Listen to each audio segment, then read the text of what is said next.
Something absolutely shocking just unfolded on live television, and you had to see it to believe it.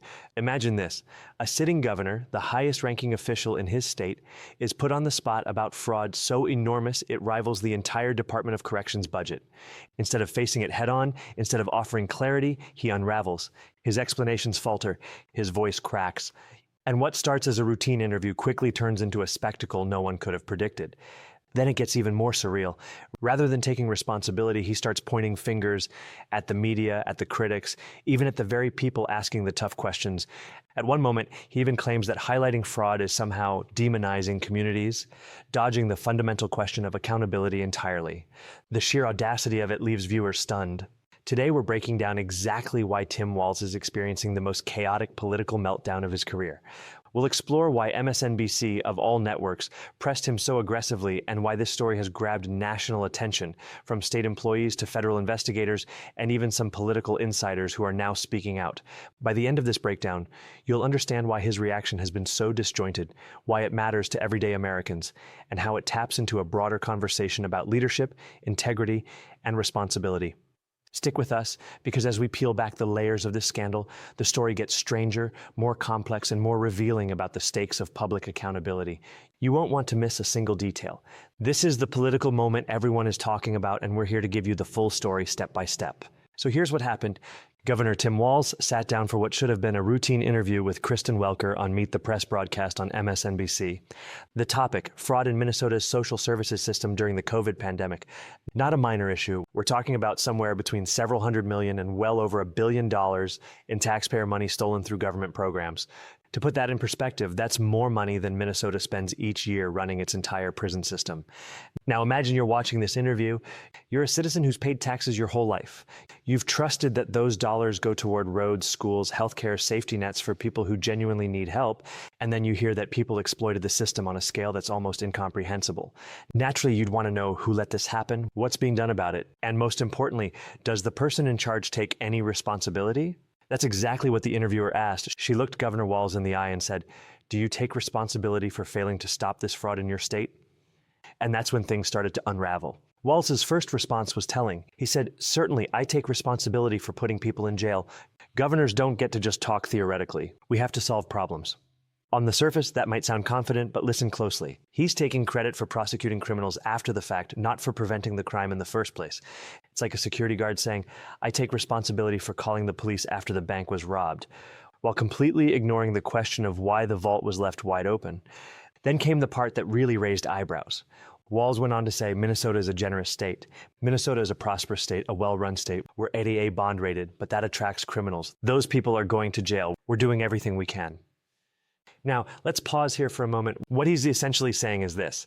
Minnesota is so wonderful, so successful that criminals are naturally drawn to it. It's almost as if he's suggesting the fraud happened because the state is doing so well. But here's the problem with that logic. If your leadership and systems were truly strong, wouldn't they also include safeguards to prevent that kind of exploitation? Think of it this way. If you left your front door unlocked every night in a safe neighborhood and then someone robbed your house, would you say, "Well, my neighborhood is just so nice it attracts burglars"? Or would you admit, I should have locked the door? Most of us would recognize that being in a nice area doesn't excuse poor security. That's the disconnect viewers immediately felt.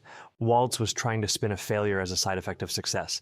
And for many people watching, especially seniors who've spent decades managing households, businesses, and community responsibilities, that kind of deflection didn't sit right.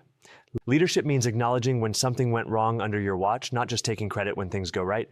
But here's where the interview took an even more uncomfortable turn.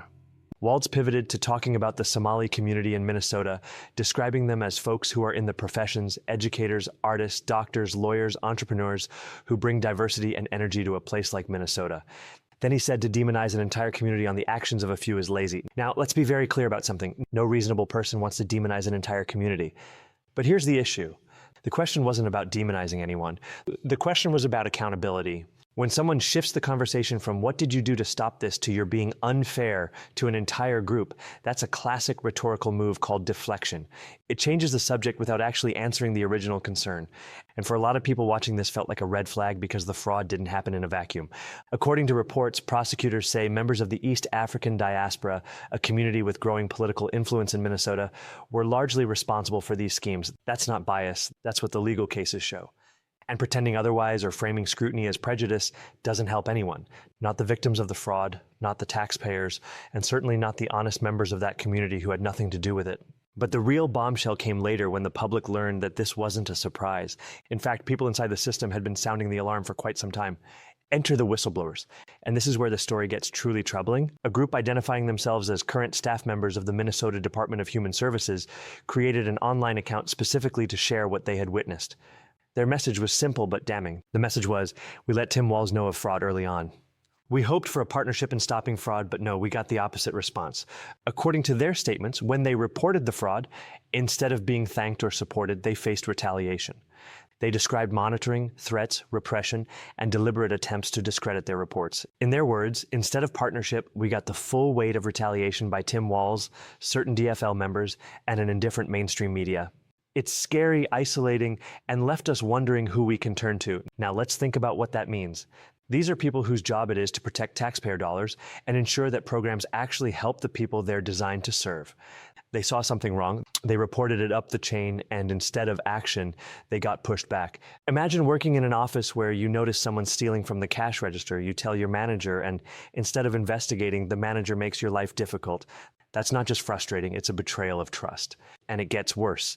These whistleblowers also pointed out that Governor Walz disempowered the Office of the Legislative Auditor, which is supposed to provide independent oversight of state agencies.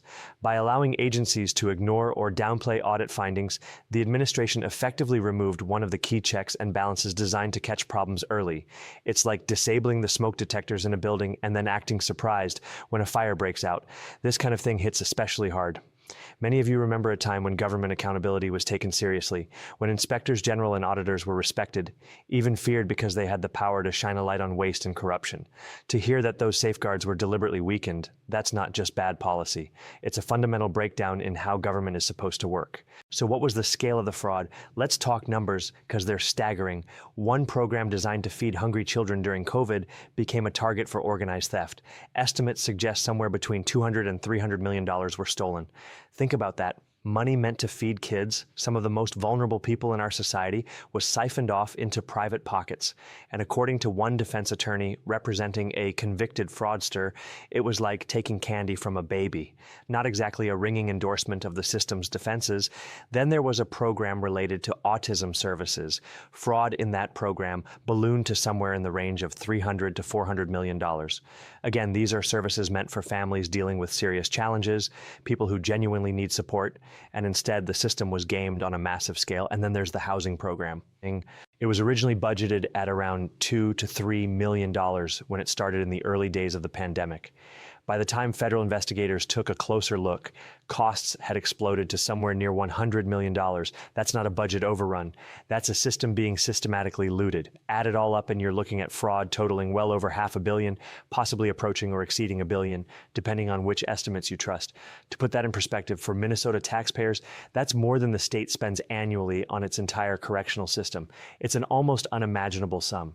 And here's the kicker. According to multiple reports, much of that money didn't even stay in the United States. Significant portions were allegedly wired overseas, in some cases to countries with weak governments and limited law enforcement. The implication, and federal authorities have raised this concern, is that some of those funds may have ended up supporting networks with ties to extremism.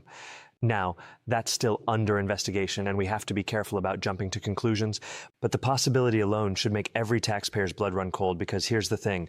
When you pay your taxes, you're entering into a kind of social contract.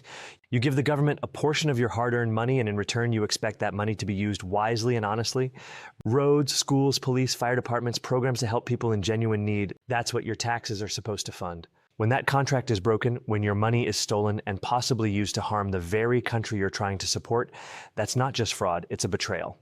So why did MSNBC of all networks press Walz so hard on this? That's a question a lot of people are asking, because historically that network has been pretty friendly to Democratic politicians. They're not known for the kind of tough prosecutorial questioning you might expect from, say, a more conservative outlet. So what changed? The answer is pretty simple.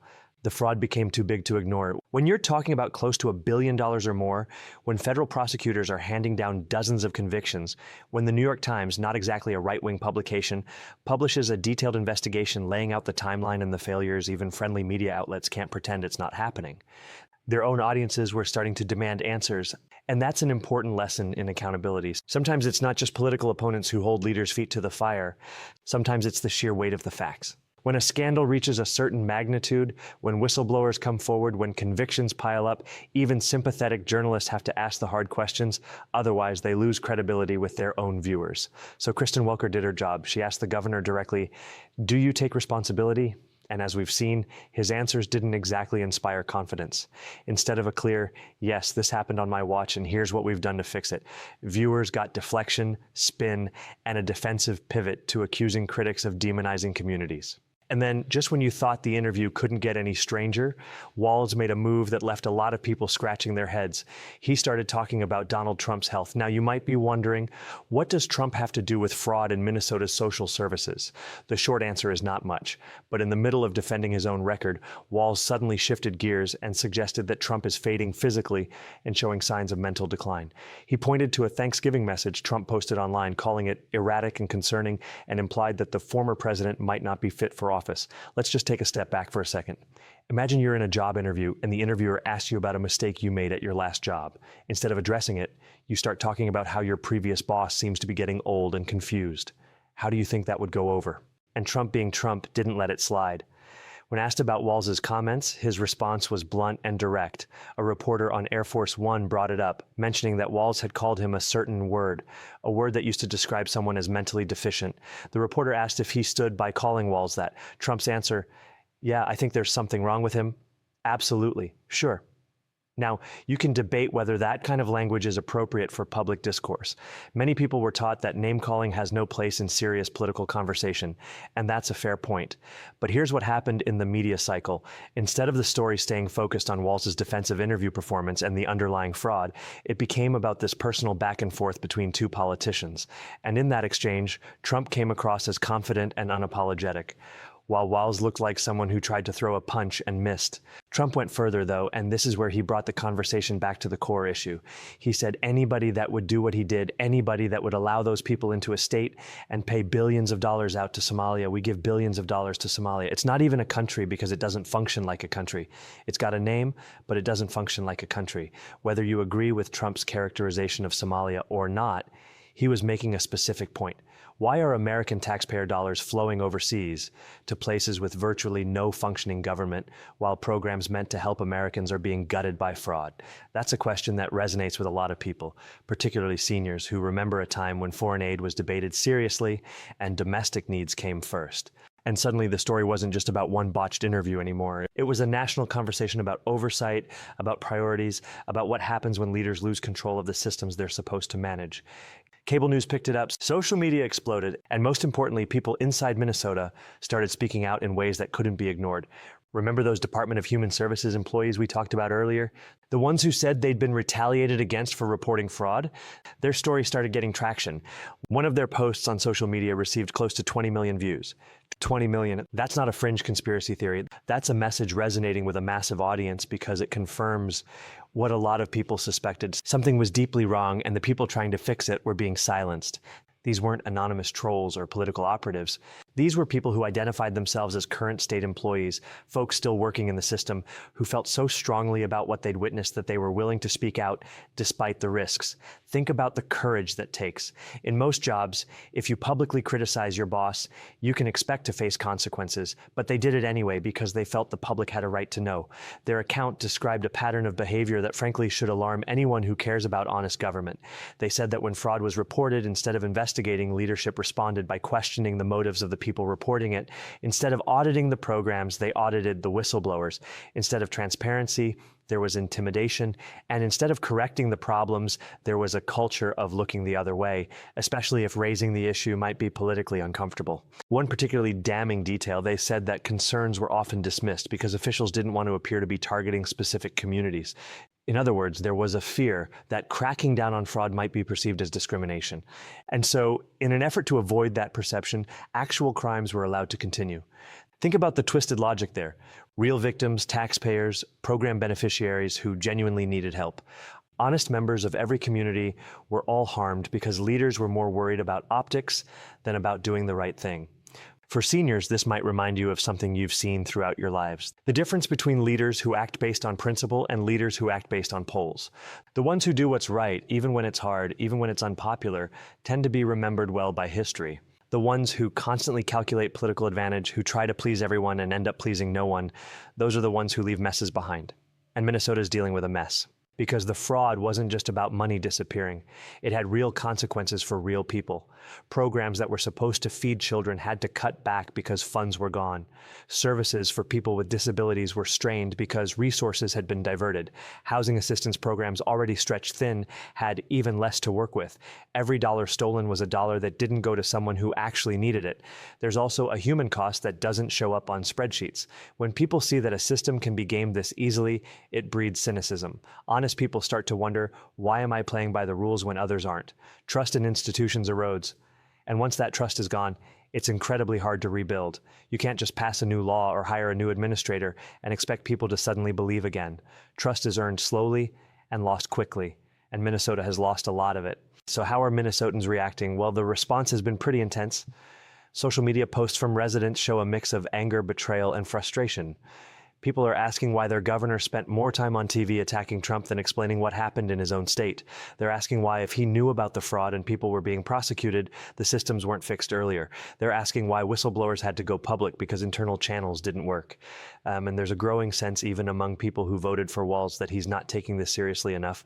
When a leader's first instinct is to defend, deflect, and attack critics, rather than to acknowledge a problem and lay out a plan to fix it, people notice. They might not be political scientists, but they know accountability when they see it, and they know evasion when they see it too. And let's be honest, this isn't really a partisan issue, even though it's being covered that way in some outlets. Fraud is fraud. Stealing from taxpayers is wrong, whether it's done by people on the left, the right, or anywhere in between. Most Americans, regardless of political affiliation, believe in a simple principle. If you take money that isn't yours, there should be consequences. And if leaders fail to prevent or stop that theft, they should be held accountable. Which brings us to the bigger question, the one that matters not just for Minnesota, but for the whole country. What does this situation teach us about leadership, responsibility, and how government should work? First, it reminds us that accountability isn't optional. When something goes wrong, especially something this big, the person in charge has to own it. Not spin it, not deflect it, not blame the media or political opponents. Own it. Say clearly, this happened under my watch. Here's what went wrong. Here's what I'm doing to fix it. Here's how we'll make sure it doesn't happen again. That's what leaders do. And when they don't, people lose faith, not just in that individual leader, but in the whole system. Second, whistleblowers matter. These are the people who see problems early before they become catastrophic. And if we want good government, we have to protect whistleblowers, not punish them. That means creating systems where people can report concerns without fear of retaliation. It means taking those concerns seriously and investigating them promptly. And it means thanking the people who have the courage to speak up, because they're doing a service to all of us. Third, oversight and auditing aren't bureaucratic annoyances, they're essential safeguards. The Office of the Legislative Auditor, Inspectors General, independent watchdogs. These aren't obstacles to good governance. They're tools for achieving it. When leaders weaken or ignore these institutions, it's usually because they don't want scrutiny, and that should be a red flag for every voter. Transparency and accountability go hand in hand. If someone's afraid of auditors, you have to ask, what are they hiding? Fourth, good intentions aren't enough.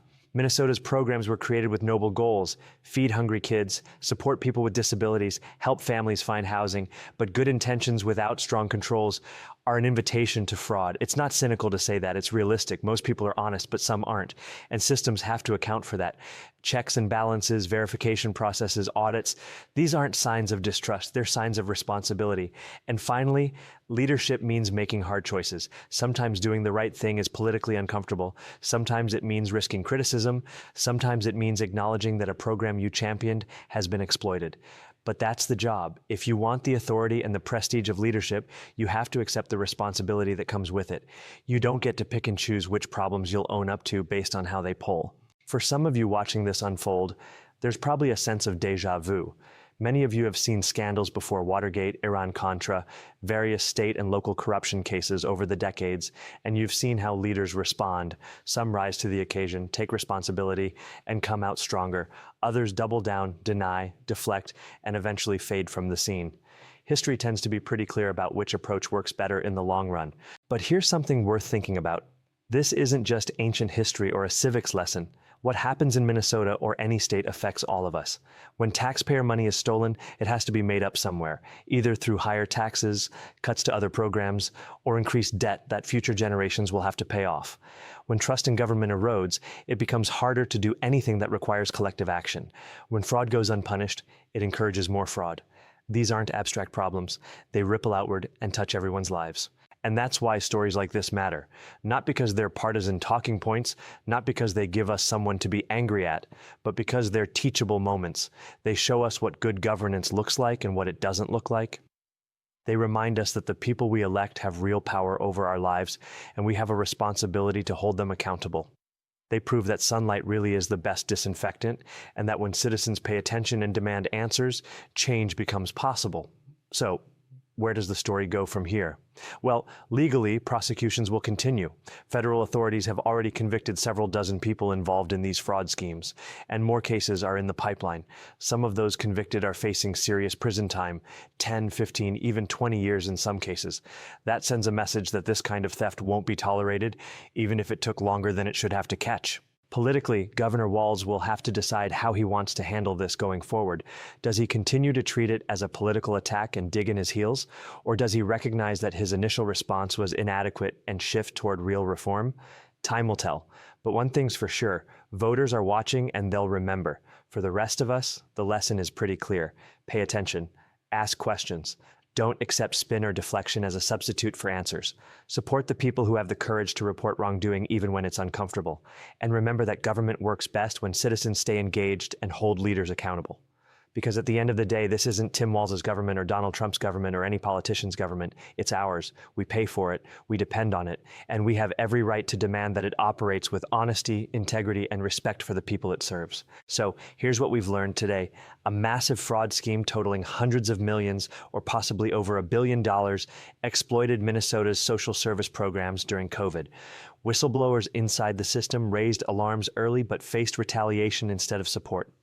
When confronted about it on national television, Governor Walz deflected, blamed critics, and even tried to shift the conversation to Trump's health rather than taking clear responsibility. The story gained national attention not just because of the dollar amounts, but because it exposed fundamental failures in leadership, accountability, and oversight. And now, Minnesota residents, along with Americans across the country, are left wondering what happens next and what lessons should be learned. This is a story about more than just one state or one politician. It's about the importance of transparency, the courage of whistleblowers, and the absolute necessity of holding leaders accountable when they fail to protect the public trust. It's about remembering that government exists to serve us, not the other way around. And it's about recognizing that when we stay informed, ask tough questions, and refuse to accept excuses, we have the power to demand better. Thank you for watching. If you found this analysis helpful, please share it with your friends and family, especially those who care about honest government and fiscal responsibility. Leave a comment below with your thoughts. Do you think Governor Walz handled the situation appropriately? What reforms do you think are needed to prevent this kind of fraud in the future?